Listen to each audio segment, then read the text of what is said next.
Bakit ko mahal si Baby M? Bakit ko mahal si Baby M? Bakit mahal ng tao si Baby M?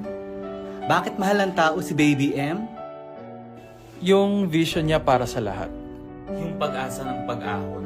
Yung pagpapakita niya ng lakas. Lakas ng hindi mayabang. Yung lakas na kahit kaya niyang gumanti.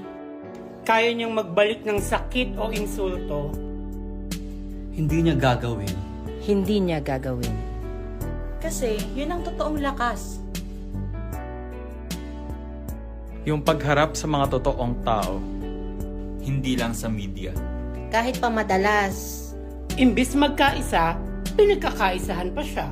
Pero sa kabila ng lahat ng to, may narinig ba mula sa kanya? Wala. wala. Wala. Mabuting tao kasi. Mabuting tao talaga.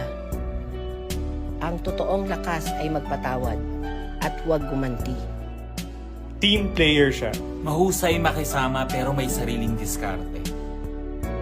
Mabuting tao si Baby M. Mabuting tao, si Baby M. Walang nakakaaway kahit laging inaaway. Marunong makipagkapwa tao. Matalino at mababa ang loob. A brilliant, brave man.